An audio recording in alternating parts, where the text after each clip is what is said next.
Welcome to lunch hour. This is Satish. లగచర్లలో కలెక్టర్పై దాడి వెనక భారీ కుట్ర ఉందా? బీఆర్ఎస్ నేతలే రైతులను రెచ్చగొట్టి దాడి చేశారా? పట్నం నరేందర్ రెడ్డి డైరెక్షన్లోనే సురేష్ దాడికి ప్లాన్ చేశాడా? నరేందర్ రెడ్డి అరెస్ట్ అక్రమం అంటున్న బీఆర్ఎస్, తమ ప్రభుత్వంపై బీఆర్ఎస్ కుట్రలు చేస్తుందంటున్న కాంగ్రెస్. తెలంగాణ పొలిటికల్ వార్లో నెక్స్ట్ టర్న్ ఏంటి? లగచర్ల లడాయ్ ఇవాల్టి లంచ్ అవర్ డిబేట్లో మనం మాట్లాడబోతున్నాం. చర్చలో పాల్గొంటున్నారు బీఆర్ఎస్ పార్టీ నుంచి ఆ పార్టీ నేత టీఎస్ఎండిసి మాజీ చైర్మన్ కృషాంక్ గారు 10 టీవీ స్టూడియోలో, అలాగే బయట నుంచి లైవ్లో పాల్గొంటున్నారు సీనియర్ పొలిటీషియన్, ప్రస్తుతం పీసీసీ ప్రధాన కార్యదర్శిగా అధికార ప్రతినిధిగా ఉన్న అద్దంకి దయాకర్ గారు. రైట్, కృషాంక్ గారు, కాంగ్రెస్ పార్టీ ఆరోపణలు చూసాం. మీ పార్టీ నేత మాజీ శాసనసభ్యుడు పట్నం నరేందర్ రెడ్డిని ఉదయం కేవీఆర్ పార్క్లో వాకింగ్ చేస్తుండగా అదుపులోకి తీసుకున్నారు. లగచర్లలో కలెక్టర్పై దాడి అనేది సెన్సేషన్ అయింది, నేషనల్ వైడ్ సెన్సేషన్. అది ఒక కలెక్టర్ పైన దాడి చేయడం ఏంటి అనేది ఒక సెన్సేషన్. ఆ దాడికి ప్రధానంగా బాధ్యుడిగా ఉన్న, అంటే ప్రధాన నిందితుడిగా పోలీసులు చెప్తున్న సురేష్ అనే వ్యక్తి అదే సమయంలో మీ పార్టీ నేత పట్నం నరేందర్ రెడ్డితో మాట్లాడాడు. ఆయన డైరెక్షన్లోనే దాడికి పాల్పడ్డాడు. మీరు దాడి చేయండి, నేను చూసుకుంటానని పట్నం నరేందర్ రెడ్డి ఆయనకు స్పష్టమైన హామీ ఇస్తేనే దాడి చేశాడు. అన్నిటికీ ఆధారాలు ఉన్నాయని పోలీసులు చెప్తున్నారు. మీరేమో అక్రమ అరెస్ట్ అంటున్నారు. అసలు ఏంటి మీ ఆరోపణ ఏంటి? పట్నం నరేందర్ రెడ్డి తప్పు చేయలేదనడానికి మీరు చెప్పే కారణాలు ఏంటి? సతీష్ గారు, పట్నం నరేందర్ రెడ్డి గారు ఎవరు? అక్కడ మాజీ ఎమ్మెల్యే, రేవంత్ రెడ్డి గారిని గతంలో ఓడగొట్టిన మాజీ ఎమ్మెల్యే, కొడంగల్లో. ఇప్పుడు సురేష్ ఎవరు? అక్కడ 7 ఎకరాలున్న అక్కడున్న ల్యాండ్ ఓనర్ ఆయన. ఇవాళ అక్కడ ఫార్మా కంపెనీ వస్తుంది అని అన్నప్పుడు, ఆయన నష్టపోతున్నప్పుడు ఆయన ఖచ్చితంగా కొడంగల్లో ఉంటాడు, బాధితుడు కాబట్టి. ఆయన బయటోడు అయితే తప్పు. 7 ఎకరాలు నష్టపోతున్నాడు కాబట్టి అక్కడ సురేష్ ప్రెజెన్స్ ఉంటది, దాంట్లో తప్పు లేదు. పోనీ ఆయన డొనాల్డ్ ట్రంప్ కి ఫోన్ చేస్తే తప్పు డైరెక్ట్ గా, లేకుంటే ఇంకెవరికన్నా ఫోన్ చేస్తే తప్పు. ఎవరికి ఫోన్ చేసిండ్రు? ఎస్, మేమేమంటలేం, సురేష్ డెఫినెట్ గా బీఆర్ఎస్ పార్టీయే. ఎందుకు ఆ గ్రామాల్లో బీఆర్ఎస్ కు ఓట్లు వేసిన వాళ్ళు ఉండరా? బీజేపీకి ఓట్లు వేసిన వాళ్ళు ఉండరా? కాంగ్రెస్ పార్టీకి ఓట్లు వేసిన వాళ్ళు ఉండరా? రైతులు ఉండరా? ఉంటారు కదా. పట్నం నరేందర్ రెడ్డి గారికి ఎందుకు ఫోన్ చేసిర్రు? స్థానిక నాయకుడు కాబట్టి ఫోన్ చేసిర్రు.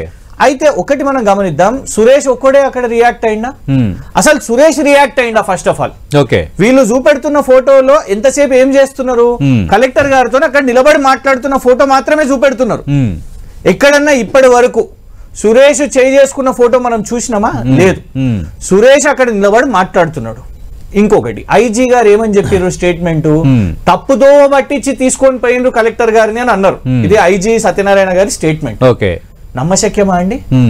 ఒక కలెక్టర్ ని, దాంతో పాటు ఒక స్పెషల్ ఆఫీసర్ ని, కలెక్టర్ గారి బృందాన్ని, మొత్తం 3-4 వాహనాలను ఒక వ్యక్తి తీసుకొని పోగలుగుతాడా వేరే ఊరికి? అసలు పబ్లిక్ హియరింగ్ ఎవరు కండక్ట్ చేస్తారు? కండక్ట్ చేసేదే ప్రభుత్వం, కలెక్టర్ కండక్ట్ చేస్తారు. ఎక్కడ పబ్లిక్ హియరింగ్ ఉందో వాళ్ళ బృందం మొత్తం స్టాఫ్ కి తెలుస్తుంది, సురేష్ అనే వ్యక్తికి తెలియదు. సురేష్ అక్కడ పాల్గొన్నాడు. మేము ఇప్పుడు మాకు ఒక అనుమానం వస్తున్నది, దీనిలో కుట్ర కోణం అనేది. ఎందుకు చెప్తాను మీకు, ఇది ఇప్పుడు కొన్ని క్షణాల ముందు జరిగిన విజువల్ ఇది. రేవంత్ రెడ్డి గారి సోదరులు తిరుపతి రెడ్డి గారు కలెక్టర్ గారిని కలవడానికి వెళ్తే కలెక్టర్ గారే బయటికి ఉరికొచ్చి బయటికి రిసీవ్ చేసుకొని వెళ్తున్నారు. కుట్రకోణం ఎందుకు అనిపిస్తుందంటే, అయ్యో కలెక్టర్ గారి మీద దాడి జరిగింది కదా అని ఒక సానుభూతి ఇదంతా కావచ్చు. వాస్తవానికి సురేష్ ఒక రోజు ముందు వెళ్ళిండు అని అనుకున్నాం, కానీ కొన్ని నెలల నుంచి అక్కడ ధర్నా జరుగుతున్నది కదా. గతంలో ఒక నెల ముందు ఒక కాంగ్రెస్ నాయకుడిని కూడా అక్కడ రైతులు బంద్ చేసిరని అన్నారు కదా. అందులో ఉన్నాడా సురేష్? నంబర్ 1. నంబర్ 2, మాకు కుట్ర ఏమనిపిస్తుందంటే, అసలు విచారణ జరగాల్సింది పోలీస్ డిపార్ట్మెంట్ మీద. ఎందుకు పోలీసులు లేరు అక్కడ? ఒక కలెక్టర్ పబ్లిక్ హియరింగ్ లో పాల్గొన్నప్పుడు ఎస్పీ ఉండాలనా లేదా? కనీసం డిఎస్పీ ఉండాలనా లేదా? పోలీస్ బృందాలు అక్కడ ఉండాలనా లేదా? ఎందుకు లేరు అంటే, పబ్లిక్ హియరింగ్ జరుగుతున్నప్పుడు కొన్ని నెలల నుంచి కొడంగల్లో ఈ రైతులందరూ కూడా రేవంత్ గారి అల్లుడు pharma company Max BN pharma ఏదైతున్నదో, ఈ మ్యాక్స్ బిఎన్ ఫార్మాకు మేము మా భూములు ఇవ్వము అని కొన్ని నెలల నుంచి ధర్నాలు చేస్తుంటే, ఇవాళ ఇరికించి కలెక్టర్ గారిని పెడితే సానుభూతి వస్తుంది, ఈ రైతులను అందరినీ కూడా రౌడీలలాగా గుండల్లాగా చూపెట్టి జైలుకి వేయగలుగుతాం. ఎందుకు పోలీస్ డిపార్ట్మెంట్ అక్కడ లేదు చెప్పండి నాకు? ఎందుకు ఎస్పీ గారు గ్రౌండ్ మీద లేరు? ఎందుకు డిఎస్పీ గారు లేరు? ఎందుకు మన గన్మెన్లు కనబడలేదు? ఎందుకు పోలీస్ డిపార్ట్మెంట్ వాళ్ళు అక్కడ సిబ్బంది కనబడలేదు? ఒక పబ్లిక్ హియరింగ్ జరిగితే, సార్ నేను గతంలో మైనింగ్ కార్పొరేషన్ చైర్మన్ గా ఉండే, పబ్లిక్ హియరింగ్ ఎట్లుంటుందో నాకు తెలుసు. ఒక కలెక్టర్ ఉన్నప్పుడు ఖచ్చితంగా పోలీస్ డిపార్ట్మెంట్ కూడా ఉంటారు, if not SP DSP rank వాళ్ళని ఉంటారు. ఎందుకు లేరు చెప్పండి? ఇదంతా కూడా స్కీమ్డ్ ఒక కాన్స్పిరసీ చేయడానికే ఇక్కడ కనబడుతున్నది. రైట్, కుట్రని మీరు అంటున్నారు, కుట్రని వాళ్ళు అంటున్నారు. ఇది ఇప్పుడు లగచర్ల లడాయ్ ప్రస్తుతం తెలంగాణలో నడుస్తున్నది. ఇక్కడ ఏంటంటే పట్నం నరేందర్ రెడ్డి కొడంగల్ మాజీ శాసనసభ్యుడు, బీఆర్ఎస్ నేత. ఖచ్చితంగా ఏ పార్టీ నేతలైనా ఏ పార్టీ కార్యకర్తలైనా ఆ నియోజకవర్గానికి బాధ్యుడిగా ఉన్న నేత కానీ మాజీ ఎమ్మెల్యే కానీ ఆ పార్టీని లీడ్ చేస్తున్న వాళ్ళు కానీ ఫోన్ చేయడం అనేది సహజం. సార్ నా ఇంటి మీదకి ఎవరన్నా వచ్చినా ఒక స్నేహితులుగా మీరు ఒక 10 టీవీ ఛానల్ గా నేను మీకు ఫోన్ చేస్తే తప్పైతుందా? మీడియా కెమెరాను పంపియండి, నా మీదకి ప్రభుత్వం పోలీసులు వచ్చిందంటే తప్పైతుందా? సురేష్ పట్నం నరేందర్ రెడ్డికి ఫోన్ చేశారా, పట్నం నరేందర్ రెడ్డి సురేష్ కి ఫోన్ చేశారన్న ఇష్యూ ఒకటైతే, అంటే ఈ దాడికి ఆయనే ఉసిగొల్లిపోయాడు పట్నం నరేందర్ రెడ్డి, ఆయన డైరెక్షన్ ఇచ్చాడు అన్నది వీళ్ళ అభియోగం. మనము మీ ఫోన్ చేయడం అనేది ఒకటి, డైరెక్షన్ ఇచ్చాడు అన్నది రెండోది. మీ ఛానల్స్ వాళ్ళు విజువల్స్ చూపెట్టారు, వెనక తగ్గదు అటాక్ చేయండి అని ఒకవేళ ఆయన చెప్పుంటే, అంటే పోలీసులు కాదు, పోలీసులు ఏం చెప్తున్నారు నేను మీకు అది ప్రశ్న రూపంలో అడుగుతున్నాను. I get it. సతీష్ గారు, మీరందరూ ఛానల్స్ విజువల్స్ చూపెట్టారు కదా, మహిళలు కూడా చేయడం మనం చూసినాం. అక్కడ కార్లు ధ్వంసము అవన్నీ కూడా, వాళ్ళలో ఆవేశం చూడండి మీరు. అక్కడ ఒక సురేష్ చెప్తే కాదు, ఓకే, అంటే ఒక 7-8 నెలల నుంచి వీళ్ళు చేస్తున్న ధర్నాలు అవన్నీ కూడా కేవలం ఇవాళ ఒక్కరోజు ఆ సురేష్ చెప్పినందుకు అయిందా? ఓకే, అరే అసలు మీరు పాయింట్ ని వాళ్ళ పాపం రైతులను మీరు వైలెంట్ గా చిత్రీకరిస్తున్నారు, మొత్తం ఆ యాంగిల్ నే డైవర్ట్ చేస్తున్నారు. అసలు విషయం ఏంది, వాళ్లకు వాళ్ళ భూములు ఇవ్వాలని లేదు, అక్కడ వాళ్ళు నిరసన తెలిపారు, కొన్ని రోజుల నుంచి నిరసన తెలిపారు. ఇప్పుడు నిన్న చిత్రహింస చేసి వాళ్ళ మీద వాళ్ళని చూసినాం మనం, నిన్న కూడా విజువల్ చూస్తున్నాం ఏ విధంగా జైలుకు పంపారు, కుంటుకుంటా వాళ్ళు జైలుకు పోయారంటే పోలీస్ డిపార్ట్మెంట్ వాళ్ళ మీద చిత్రహింస చేసింది. ఇంటర్నెట్ ఎందుకు బంద్ చేయాల్సి వచ్చిందండి? నిజాలు బయటికి రావద్దు కాబట్టి. మీడియా అక్కడికి వెళ్ళి లైవ్లు చేయొద్దు, మీడియాలో పోస్టులు పెట్టొద్దు. ఇవాళ ఎంత దారుణం చెప్పండి, ప్రజాపాలన ప్రజాస్వామ్య పాలన అని చెప్పిన వాళ్ళు దయాకర్ గారి వల్ల ఇంటర్నెట్ ని బంద్ చేసేసారు అక్కడ. రైట్, దయాకర్ గారు, కుట్ర జరిగింది అక్కడ, మాజీ శాసనసభ్యుడు పట్నం నరేందర్ రెడ్డి కుట్ర చేశాడని మీ అభియోగం, మీ ఆరోపణ, ఆయన అరెస్ట్ కూడా చేశారు. కానీ అసలు కుట్రకు తెరలేపింది కాంగ్రెస్ పార్టీయే. అక్కడ సీఎం సొంత అల్లుడు ఫార్మా కంపెనీని చాలా మంది గ్రామస్తులు నిరసిస్తున్నారు. దీన్ని ఒక ఇష్యూ క్రియేట్ చేయాలి, కలెక్టర్పై దాడి జరిగితే రైతులను రౌడీలుగా చిత్రీకరించవచ్చు, ఇది కాంగ్రెస్ కుట్ర అని బీఆర్ఎస్ ఆరోపిస్తోంది. గుడ్ ఆఫ్టర్నూన్ మిత్రుడు క్రిషాంక్ కూడా. Good afternoon. ఇప్పుడు రాజకీయ కుట్రలు, రాజకీయాలు, రాజకీయ పక్షాలు, ప్రభుత్వము, విపక్షము, ఇది ఒక చర్చ. దాడి అనేది ఒక చర్చ. ఇప్పుడు దాడికి ఎవరు సూత్రధారి అనేది ఫస్ట్ A1 అనేది ఎవరిని చూస్తారు? ఎప్పుడైనా సరే ఒక క్రైమ్ జరిగింది, క్రైమ్ జరిగినప్పుడు కొట్టినోడు ముద్దాయే, అసలు ఆ కొట్టమని చెప్పింది ఎవడు అనే దాని మీదనే ప్రాసిక్యూషన్ ఉంటది మామూలుగా ఎప్పుడైనా సరే. ఇప్పుడు నరేందర్ రెడ్డి గారి అరెస్ట్ అనేది ఇప్పుడు చర్చకు ప్రధానమైన కారణం అయినప్పుడు మీరు అక్కడి నుంచి రండి.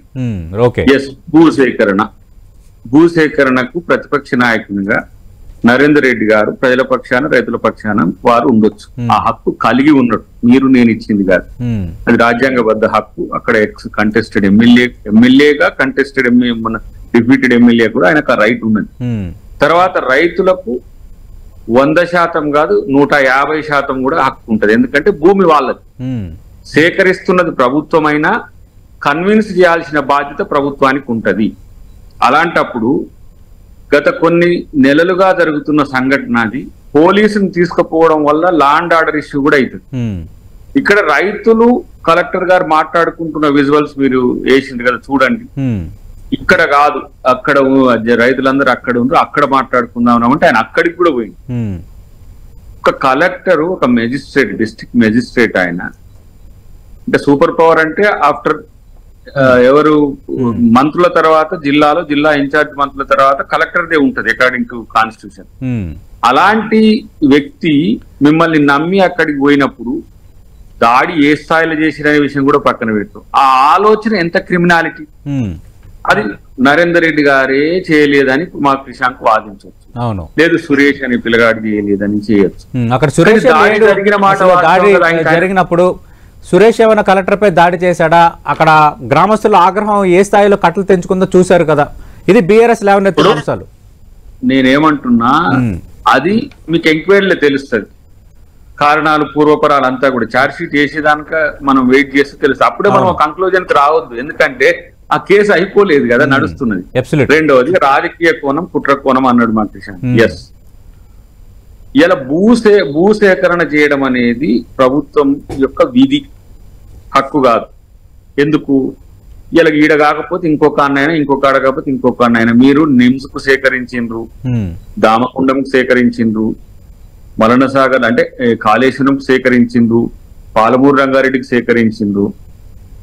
పోలీసులు ప్రజల మీద రైతుల మీద దాడులు చేసిన సంఘటనలు ఉన్నా దాంట్లో మేము కూడా ఇరుక్కున్నాం. కానీ ప్రజలు ఏకంగా కలెక్టర్ల మీద ఇతరత్ర అధికారుల మీద దాడులు చేసేదైతే మేము ఎప్పుడు చేయలే. ఇంకేమైంది, ఒక రోజు గజ్వేల్ బంద్కు పిలుపునిచ్చిన మలనసాగర్ సందర్భంలో ఆ రోజు దామోదర రాజనరసింహ గారు దాన్ని లీడ్ చేసిండ్రు, రేవంత్ రెడ్డి గారు పాల్గొన్నారు, సవితాంద్ర రెడ్డి గారు, మన నర్సాపూర్ ఎమ్మెల్యే గారు, ఇప్పుడు బీఆర్ఎస్ ఎమ్మెల్యే గారు, నేను అందరం కలిసి రోడ్డు మీద పోతుంటే మా మీదకి ప్రొవోక్ చేసిండ్రు. ఏమని, అప్పుడు క్రిషాంక్ కాంగ్రెస్ లో ఉండే, సరే అది సబ్జెక్ట్ కాదు. అయితే వేరే జిల్లాలోళ్ళు వేరే నియోజకవర్గాల్లో వచ్చి మన గజ్వేల్ మీద దాడి చేస్తున్నారని చెప్పి మమ్మల్ని తిట్టుడు మొదలుపెట్టి దాడికి మొదలయ్యే కాటికి వచ్చింది. అప్పుడు అట్లా, ఇప్పుడేమో అధికారుల మీద ఇట్లా. నేనంటున్నా ఆయన కారణం కాదంటే నరేందర్ రెడ్డి గారు కాదు అని అంటే డెఫినెట్ గా ఇప్పుడు ఆడ తెలుస్తుంది. ఇప్పుడు ఫోన్ ట్యాపింగ్, ఫోన్ రికార్డింగ్ మీరు తెలుసు కదా, మీరు ఎప్పుడు ఫోన్ చేసినా కూడా వాళ్ళ పోలీస్ దగ్గర రికార్డు ఉంటది. పోలీసు లేకపోవడం క్రిమినల్ కాదు, పోలీసుని పట్టుకొని వచ్చి మా భూములు అంటే దయాకర్ గారు దాడి చేయండి అని పట్నం నరేందర్ రెడ్డి సురేష్ అనే వ్యక్తికి పక్కాగా చెప్పినట్టుగా ఆధారాలు ఉన్నాయా ప్రభుత్వం దగ్గర కానీ పోలీసుల దగ్గర? లేకుంటే నరేందర్ రెడ్డి గారిని అరెస్ట్ చేయడం అనేది నాకు తెలిసి అది తప్పు అవుతుంది కదా. తప్పు ఎందుకు చేస్తారు పోలీసులు కదా? అలాంటప్పుడు నరేందర్ రెడ్డిని ఎందుకు చేయాలి? అక్కడ చాలా మంది ప్రతిపక్ష నాయకులు ఉండ్రు, మండల నాయకులు ఉండ్రు. ఓన్లీ నరేందర్ రెడ్డి గారే కాదు కదా, ఆ జిల్లాకు సంబంధించి వికారాబాద్ జిల్లాకు సంబంధించి బీఆర్ఎస్ నాయకులు ఉండ్రు. ఈ సురేష్ అనే మిత్రుడు సమ్ ఎక్స్ కూడా చేయొచ్చు, ఆయన బైక్ కూడా చేయొచ్చు. ఓకే, వీళ్ళ మధ్యన సంభాషణ కూడా రికార్డ్ అయి ఉంటది కాబట్టి వారిని అరెస్ట్ చేసి. రెండోది నేను ఏమంటున్నానంటే, ఏ రాజకీయమైనా చేసుకుందాం, అది పెద్ద సమస్య కాదు. కానీ ఈ దాడుల సంస్కృతి ఏమైందంటే, నువ్వు ఆయన మీద గట్టిగా కొట్టిండా, రక్తం వెళ్ళిందా, ఇది కాదు అసలు. నువ్వు భయపెట్టించి కొడతాము మేము వస్తే దాడి చేస్తాం అనే కల్చర్ అనేది కాదు. నువ్వు ఇవ్వకపోతే ఇవ్వకపోవచ్చు, ఇవ్వకుండా ఉండే హక్కు కూడా ఉంది. ఇవ్వకపోతే అధికారులపైన దాడి కరెక్ట్ కాదు, దాన్ని అందరూ ఖండించారు. జాతీయ స్థాయిలో కూడా అది it became a big issue. కానీ ఇక్కడ కాన్స్పిరసీ జరిగిందా లేదంటే అక్కడ ఉన్న రైతులు వాళ్ళకి వాళ్ళు ఫీల్ చేశారా అన్న దానిపైన బీఆర్ఎస్ చేస్తున్న ఆరోపణలు మీరు ఇస్తున్న సమాధానం మీరు ఆలోచించండి. రాజకీయం నీది నాది, రాజకీయం బీఆర్ఎస్ కాంగ్రెస్ అంటారు, కాంగ్రెస్ బీఆర్ఎస్ ప్రభుత్వం విపక్షంగా అంటారు. ఇది సెకండరీ నేను ఈ ఇష్యూలో. ఓకే, ఐఏఎస్ ఆఫీసర్ అంటే సెంట్రల్ గవర్నమెంట్ సర్వెంట్ ఆయన. అవును, అది స్పెషల్ ఇష్యూ ఎందుకు అయింది? ఎంఆర్ఓ అని కొడితేనో లేకపోతే ఇక్కడ ఏదో విఆర్ఓ అని కొడితేనో అది కూడా డిస్కస్ చేద్దాం కృష్ణ గారు.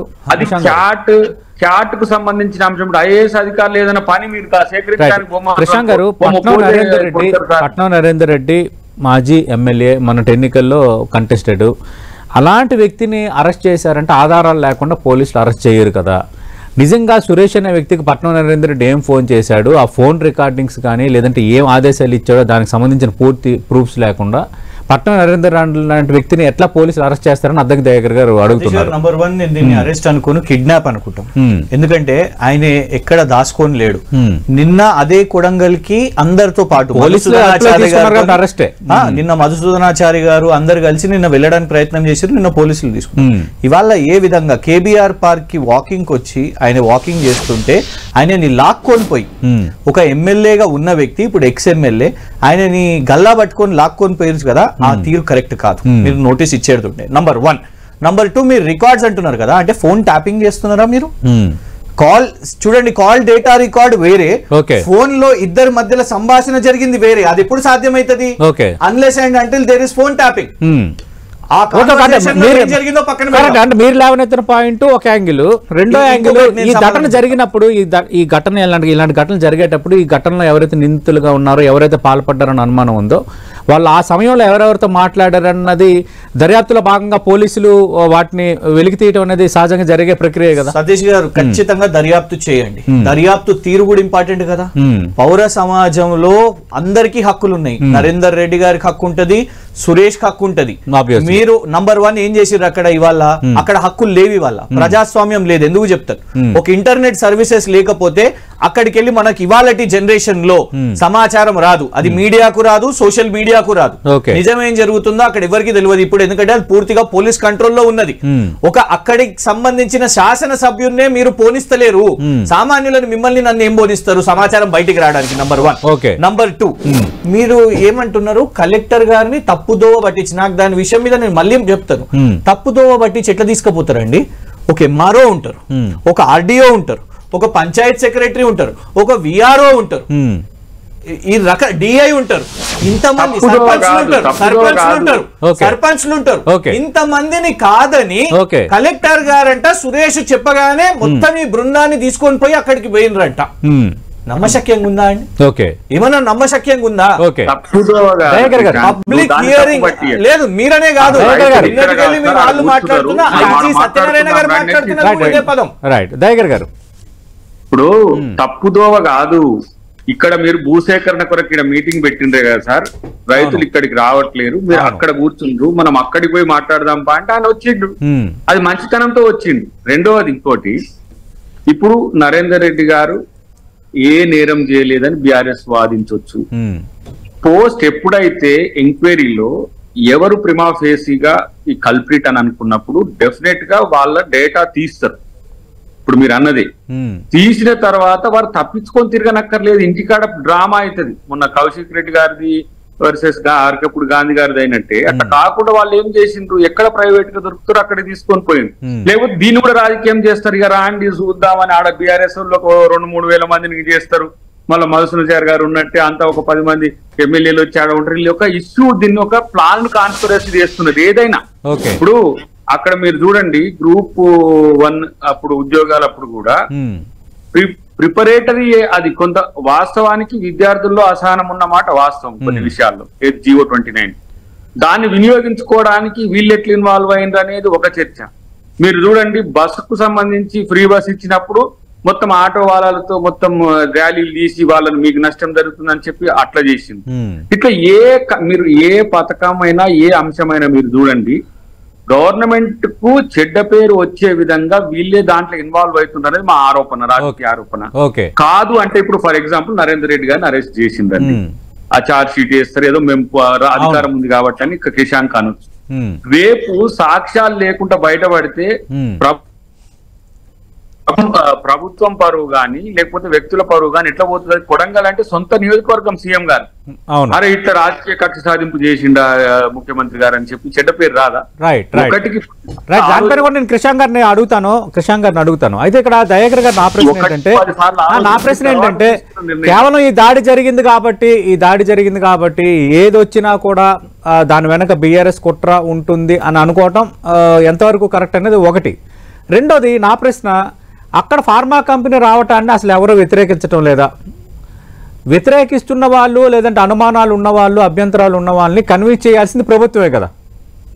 నేనేమంటున్నా, బీజేపీ నాయకులు కూడా అక్కడ పోటీ చేసిండు కదా, బీజేపీ నాయకుల మీద ఎందుకు అనుమానం రావట్లేదు? కమ్యూనిస్ట్ నాయకులు ఉన్నారు, లేదంటే ఇతరత్ర బిఎస్పీ నాయకులు ఉన్నారు, వీళ్ళు నరేందర్ రెడ్డి గారి వైపే ఎందుకు చూపిస్తుందనే చూడాలి. ఇంకొకటి అనుమానము అక్కడ సెకండ్ మీ ప్రతిపక్షంలో ఉన్న పార్టీ బీఆర్ఎస్ పార్టీ, మొన్న దగ్గరలో ఓడిపోయిన వ్యక్తి సీఎం చేతిలో ఆయన, రెండో కంపారిటివ్లీ మిగతా పార్టీలతో పోల్చుకుంటే స్ట్రెంత్ బీఆర్ఎస్ కాంగ్రెస్ ఉంటది కదా ఫీల్డ్ లెవెల్లో. ఇంకోటి రెండవది అక్కడ మండల పార్టీ అధ్యక్షుడు కూడా ఉంటాడు బీఆర్ఎస్ పార్టీ, వాళ్ళు కూడా గైడ్ చేయొచ్చు, లీడ్ చేయొచ్చు. కానీ నరేందర్ రెడ్డి గారి వైపు ఎందుకు వేలు చూపిందంటే డెఫినెట్ గా వాళ్ళ పార్టీలో నాయకులు ఎవరో ఆయనకు డైరెక్ట్ చేసి ఇది మాత్రం రచ్చ చేయాలి అని చెప్పినందుకు అయింది అనేది ఒకటి. మీరు ఏమన్నా ప్రభుత్వం బాధ్యత కాదు, సురేష్ కి పట్నం నరేందర్ రెడ్డి డైరెక్షన్ ఉంది అంటే పట్నం నరేందర్ రెడ్డికి కూడా పార్టీ పెద్దల డైరెక్షన్ ఉందన్నది మీ ఆరోపణ? అదే కదా ఇప్పుడు అసలు కాన్స్పిరసీ.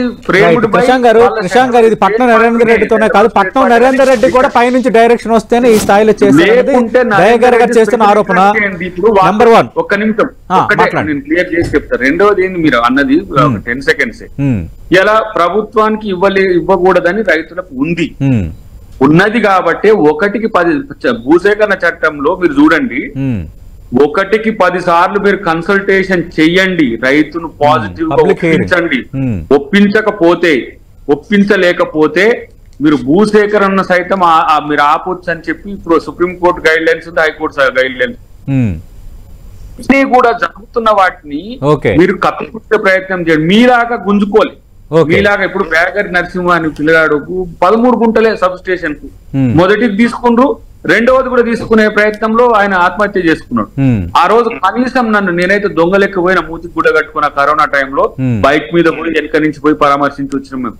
అంటే మీలాగా చేస్తలే మేము ఓపెన్ గా చట్టం, ఎందుకంటే చట్టం తెచ్చింది మేము 2014 కాంగ్రెస్ పార్టీ చట్టం 2013 మీరు అదే రైట్. ఒక్క నిమిషం దయాకర్ గారు, ఇక్కడ కృషాంక్ గారు, సురేష్ అనే వ్యక్తికి పట్నం నరేందర్ రెడ్డి డైరెక్షన్లోనే ఇది జరిగిందన్నది ఒకటైతే, పట్నం నరేందర్ రెడ్డికి పార్టీ పెద్దల నుంచి డైరెక్షన్ ఉంటుంది కాబట్టి ఆ విధంగా వ్యవహరించారనేది దయాకర్ గారు చేస్తున్న ఆరోపణ ఒకటి.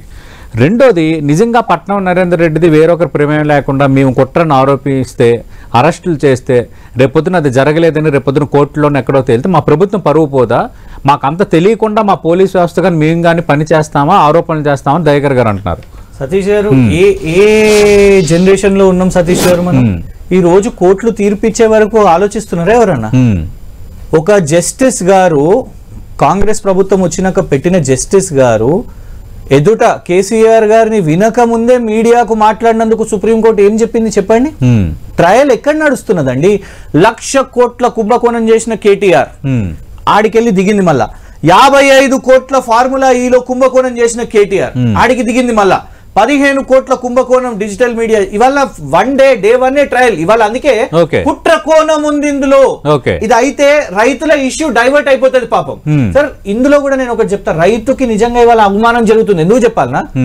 మనము చూసినాం కదా విజువల్స్, మినిమం 1000 మంది దాకా, సరే 500 మంది రైతులు ప్లస్ కనబడతలేరా మనకు విజువల్స్ లో తిరుగుబాటులో?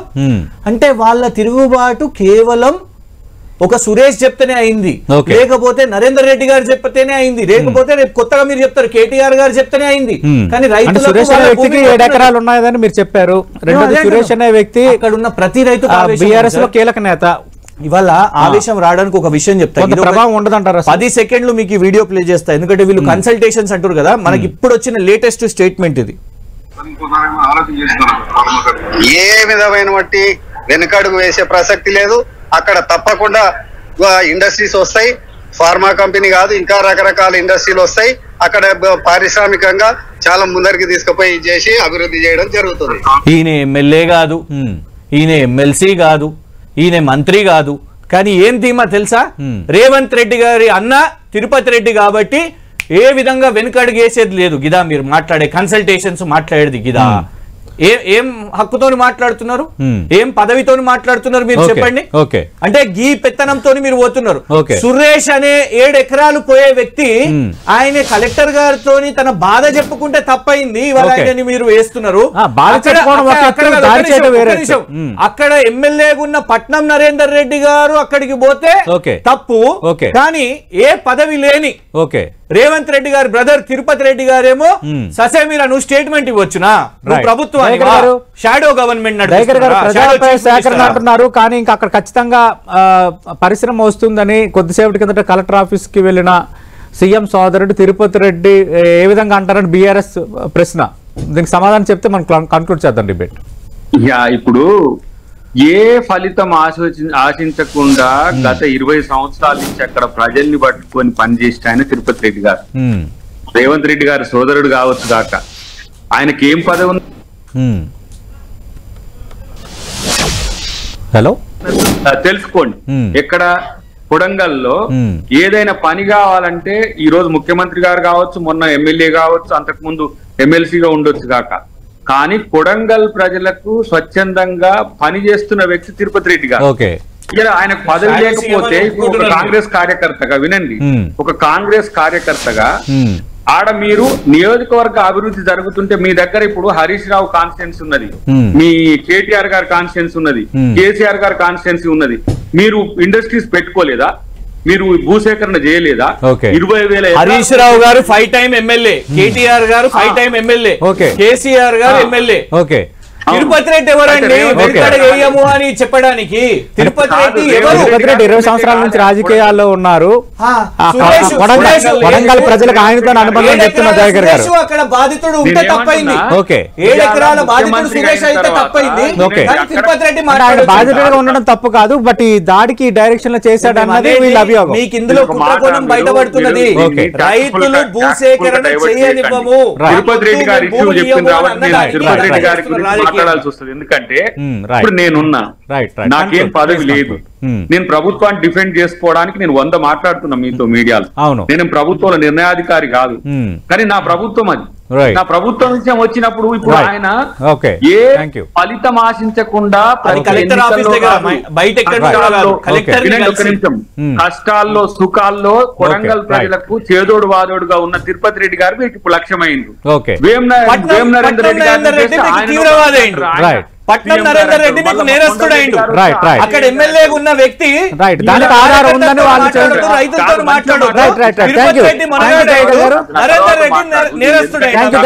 ఆధారాలు ఉన్నాయని వాళ్ళు చెప్తున్నారు. పట్నం నరేందర్ రెడ్డిని అరెస్ట్ చేయడానికి సరిగిన ఆధారాలు ఉన్నాయని. మరి ఇప్పుడు మీరు ఏం చేయబోతున్నారు అంటే మీరేమైనా కోర్టుకు వెళ్ళబోతున్నారా ఈ చర్యల పైన?